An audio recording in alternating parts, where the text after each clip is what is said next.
Hello friends, কেমন আছেন সবাই? আমরা প্রিভিয়াস ভিডিওতে দেখেছিলাম আপট্রেন্ড কিভাবে হয়। আম, সেটা আবার একটু রিক্যাপ করছি।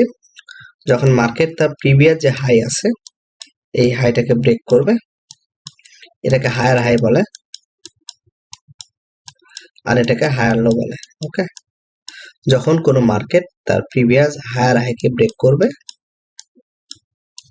এবং কন্টিনিউ করবে, এবং প্রিভিয়াস যে লো আছে এই লোটাকে ব্রেক না করবে, অর্থাৎ এখানে এটা ব্রেক না করবে, ততক্ষণ পর্যন্ত আমরা বুঝবো মার্কেটটা আপট্রেন্ডে আছে। ওকে, সো ডাউন ট্রেন্ডের ক্ষেত্রে কি হবে? ডাউন ট্রেন্ডের ক্ষেত্রে লজিক একদম ওইরকমই, কাছাকাছি।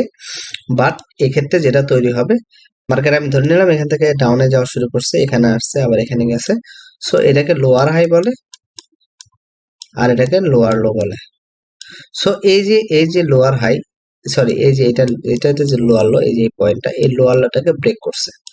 আচ্ছা, আবার মার্কেট একটু উপরে গেছে, আবার নিচে আসছে, আর একটা লোয়ার হাই তৈরি করছে, এবং আরেকটা এই যে এই পয়েন্টটা একটা লোয়ার লো তৈরি করছে, এবং এই যে রেড ক্যান্ডেলটা এটাতে ব্রেক করছে।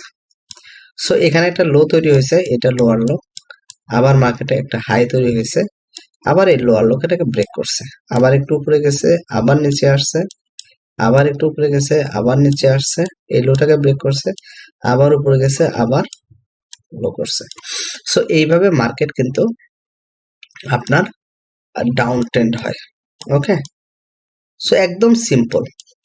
কারণ আপ ট্রেন্ডের ক্ষেত্রে মার্কেট তার যে প্রিভিয়াস হাই আছে এটাকে ব্রেক করে করে উপরে যাবে, আর ডাউন ট্রেন্ডে মার্কেটে যে প্রিভিয়াস লো আছে এই লোটাকে ব্রেক করে করে যাবে, তখন আমরা বুঝবো এটা ডাউন ট্রেন্ড।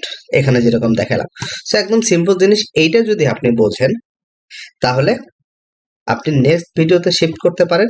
তবে আমি আপনাদেরকে বলবো যে নেক্সট ভিডিও শিফট করার আগে আপনারা মার্কেটে, বিভিন্ন মার্কেটে ঢুকবেন, এবং আপ ট্রেন্ডের কিছু, এই যে আমি যেভাবে ড্র করলাম, আমার তো ড্র তো সুন্দর করে করিনি, আপনি যখন ড্র করবেন খুব সুন্দর করে ড্র করবেন।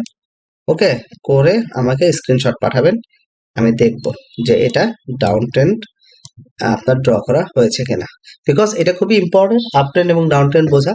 সো আমি নেক্সট ভিডিওতে, মানে এরপরে যে ভিডিওটা আসবে, আপ ট্রেন্ড এবং ডাউন ট্রেন্ডে আমরা কিভাবে ট্রেড প্ল্যান করব সেটা নিয়ে কথা বলবো আর কি। ওকে, সো ভালো লাগলে ভিডিওটিকে কমেন্টস করবেন, আর যদি না বোঝেন তাও কমেন্টস করবেন, এবং আমার টেলিগ্রামে নক দিবেন যে আমি বুঝতে পারি না, তাহলে আমি আপনাকে কিন্তু 1-to-1 সেশনে কিন্তু আবার নতুন করে আপ ট্রেন্ড এবং ডাউন ট্রেন্ড কিন্তু শিখিয়ে দেব। কিন্তু এগুলো খুব ছোট ছোট জিনিস হলো, এইগুলোই ট্রেডিং এর মেইন জিনিস। কখনোই এগুলাকে আপনি কিন্তু বাদ দিয়ে কিন্তু আপনি ট্রেডিং করতে পারবেন না। এইগুলা বিষয়ে আপনাকে খুবই যত্নশীল হতে হবে। সো নেক্সট ভিডিও আসা পর্যন্ত ওয়েট করতে থাকেন। আমি খুব শীঘ্রই আমার এই আপ ট্রেন্ড এবং ডাউন ট্রেন্ড মার্কেটে আমরা ট্রেড প্ল্যান কিভাবে করব সেটা আমি দেখাবো। ওকে, সো ভালো থাকবেন সবাই, হ্যাপি ট্রেডিং।